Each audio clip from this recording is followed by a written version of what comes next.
Hello, मैं विनोद कुमार यादव,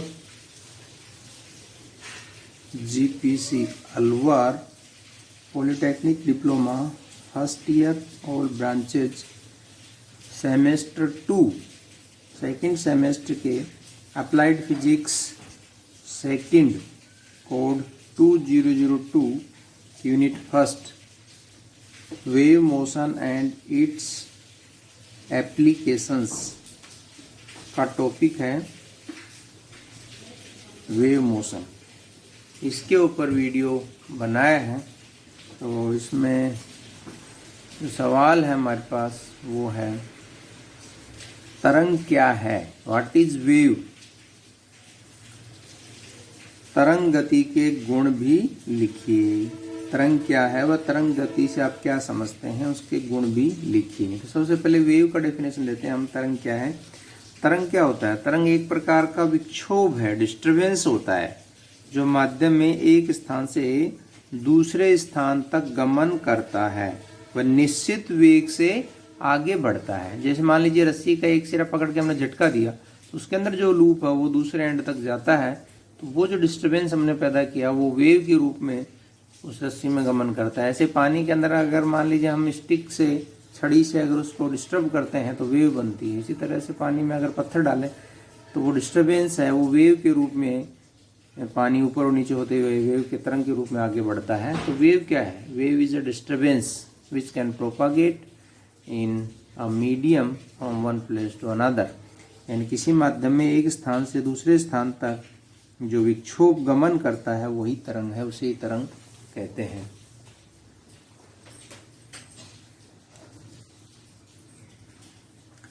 तरंग गति।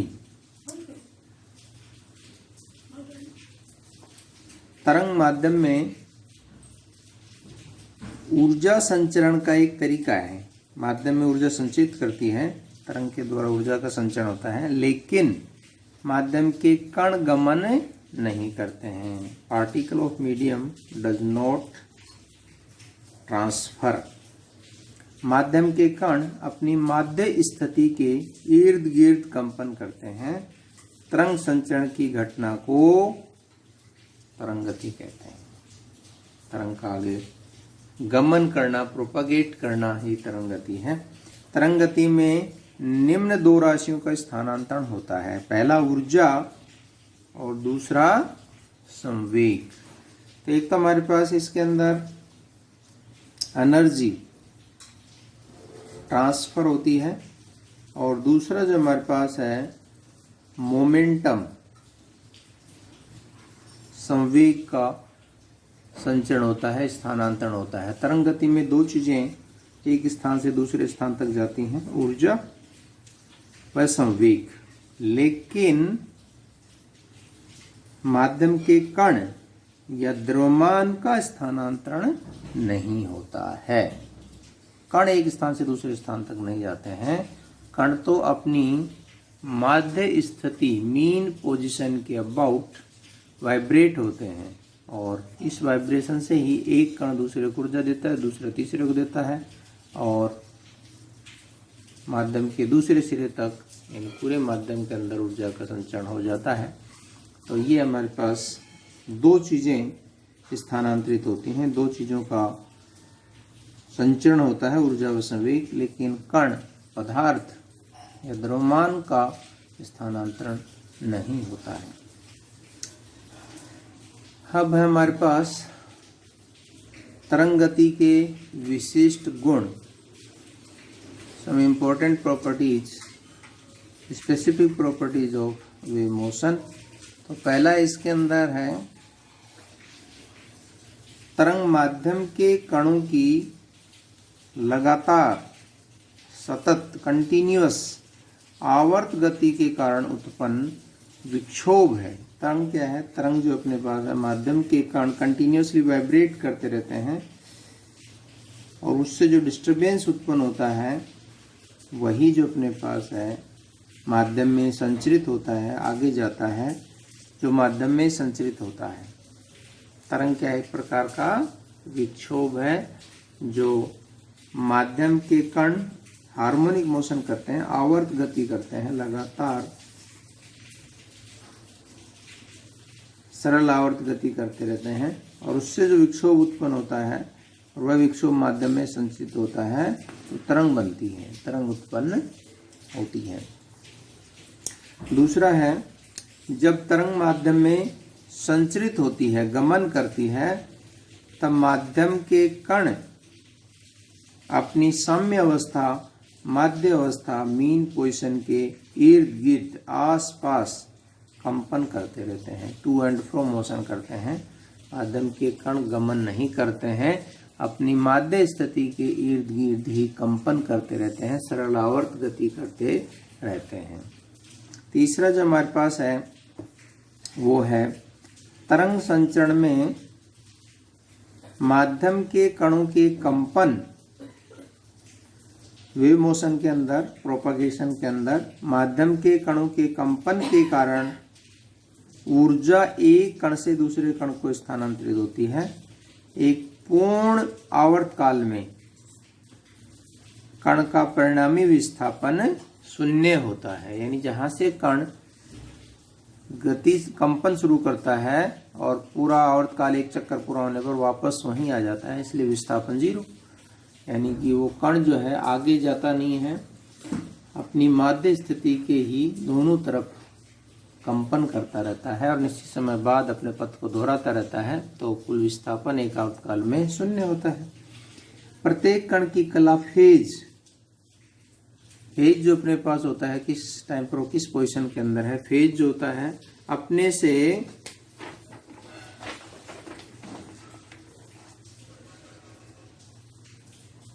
पूर्व कण की कला से पीछे रहती है। प्रत्येक कण का जो फेज है की कला है अपने से पूर्व कण, अपने से जो पहले वाला कण है, कण की कला फेज से पीछे रहती है। तो ये हमारे पास चौथा इसका प्रॉपर्टी था। इसके बाद है पांचवा जो अपने पास गुणधर्म है, विशिष्ट गुण है, तरंग वेग। पूरी वेव का जो अपने पास वेलोसिटी होता है, तरंग का वेग तथा किसी एक पर्टिकुलर कण का वेग, दोनों भिन्न भिन्न होते हैं।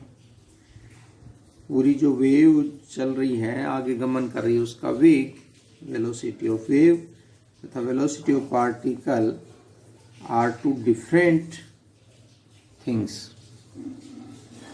किसी भी कण का वेग तथा किसी भी कण का वेग दोनों भिन्न भिन्न होते हैं, एक ही बात नहीं, अलग अलग होते हैं। अगला है तरंग माध्यम की सीमा पर पहुंचकर परावर्तित या अपवर्तित हो सकती है। जैसे हमने रस्सी के एक सिरे को झटका मारा और अगर दूसरा सिरा कहीं बंधा हुआ है तो उससे टकरा करके वो वापस आएगी, रिफ्लेक्ट होकर के वापस आएगी, तो उसका जो एंड पॉइंट है उस माध्यम का, तो उसमें उस पर पहुंचकर तरंग या तो परावर्तित होती है या अपवर्तित हो सकती है। सातवां जो हमारे पास है वो है तरंगों में व्यतिकरण तथा विवर्तन का गुणधर्म होता है। तरंगों के अंदर जो अपने पास जैसे प्रकाश तरंग है, ध्वनि तरंग है, उनमें व्यतिकरण यानी दो तरंग जब एक दिशा में जा रही हैं तो उनके बीच में अध्यारोपण होता है, एक दूसरे के साथ सुपर इम्पोज करती हैं और परिणामी विस्थापन कहीं अधिकतम और कहीं पर न्यूनतम होता है, तो ये व्यतिकरण की घटना होती है। इसी तरह से विवर्तन का गुण है, कोई भी जो अपने पास अवरोध आते हैं उनके किनारों पर टकरा करके ये मुड़ जाती हैं, बैंड हो जाती हैं, इसको डिफ्रैक्शन या विवर्तन का गुण कहते हैं। तो तरंगों में व्यतिकरण तथा विवर्तन का गुण पाया जाता है, जबकि ध्रुवण जो अपने पास है केवल प्रकाश तरंगों में पाया जाता है। ध्रुवण केवल प्रकाश तरंगों में पाया जाता है, ध्वनि तरंगों में नहीं।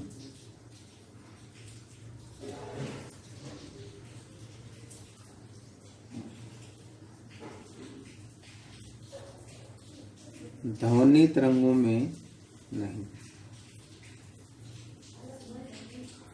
ये इंपॉर्टेंट बात है। पोलराइजेशन जो होता है हमारे पास ध्रुवण केवल प्रकाश तरंगों, लाइट वेव्स में, इलेक्ट्रोमैग्नेटिक वेव्स में होता है, ध्वनि तरंगों में नहीं होता है। ध्वनि तरंगों में व्यतिकरण, विवर्तन, अपवर्तन, परावर्तन तो होते हैं, लेकिन ध्रुवण नहीं होता है। तो ये पॉइंट, ध्रुवण वाला पॉइंट मोस्ट है।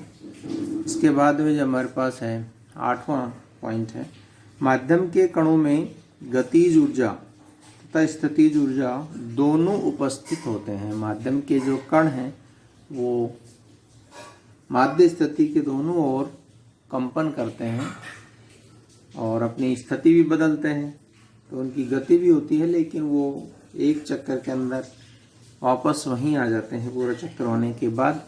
इसमें गतिज और स्थितिज ऊर्जा सरल आवर्त गति में दोनों होती हैं और उनका जोड़ नियत रहता है। उसी प्रकार इसके अंदर माध्यम के कणों में गतिज ऊर्जा व स्थितिज ऊर्जा दोनों उपस्थित होते हैं।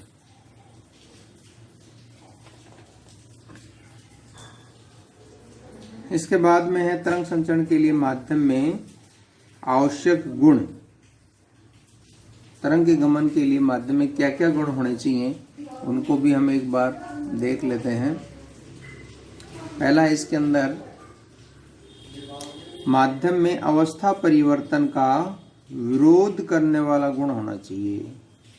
यानी माध्यम का अवस्था परिवर्तन होता है, अवस्था परिवर्तन का विरोध होना चाहिए माध्यम में, यानी उसमें जड़त्व का गुण होना चाहिए। जड़त्व गुण क्या है?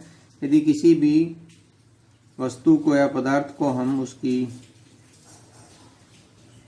गतिशील अवस्था, स्थिर अवस्था से परिवर्तित करते हैं तो उसका विरोध होता है। ज़्यादा द्रव्यमान ज़्यादा जड़त्व, कम द्रव्यमान कम जड़त्व।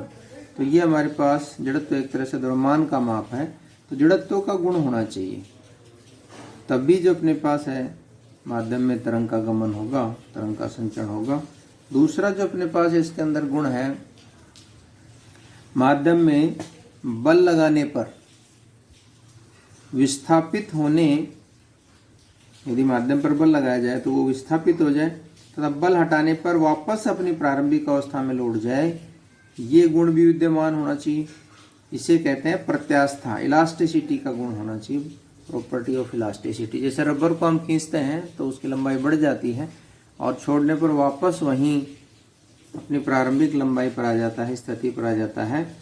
तो ये जो गुण है ये माध्यम में होना चाहिए। इलास्टिसिटी का गुण भी होना चाहिए, जड़त्व का गुण होना चाहिए। और तीसरा जो हमारे पास है, माध्यम का प्रतिरोध कम से कम होना चाहिए। रेजिस्टेंस जो अपने पास है उसके अंदर कम होना चाहिए।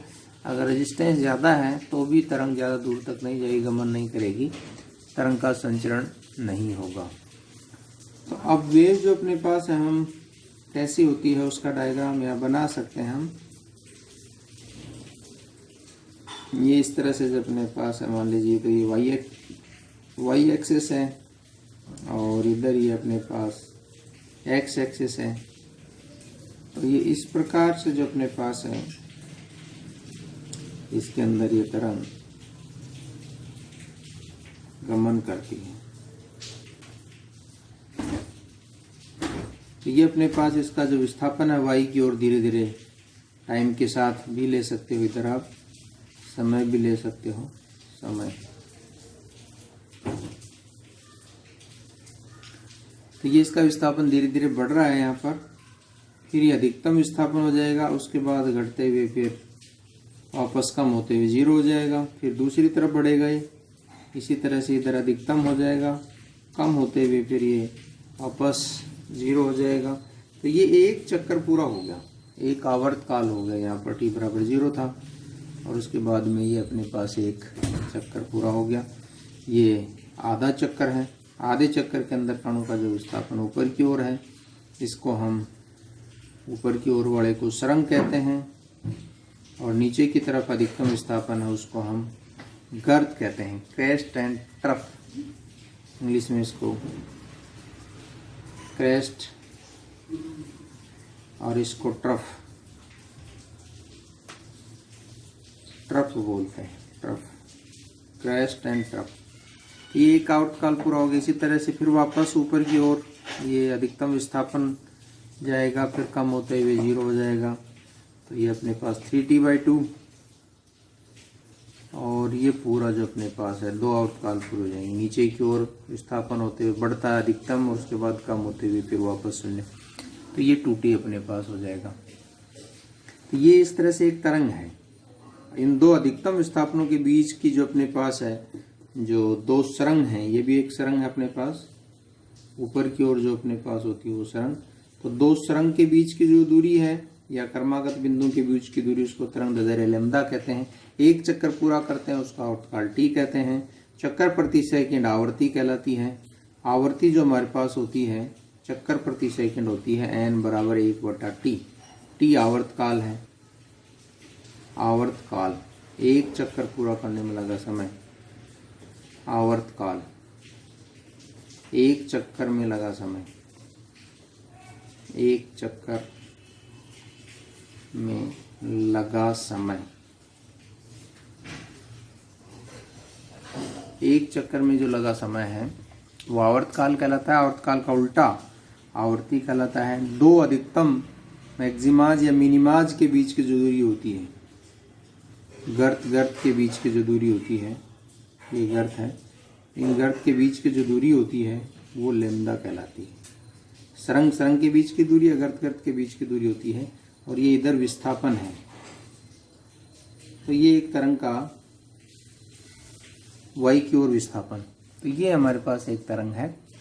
तो तरंग का कौन कौन से गुण होते हैं तरंग गति में, माध्यम में क्या क्या आवश्यक गुण आवश्यक हैं, तो ये चीज़ें हमने पढ़ी।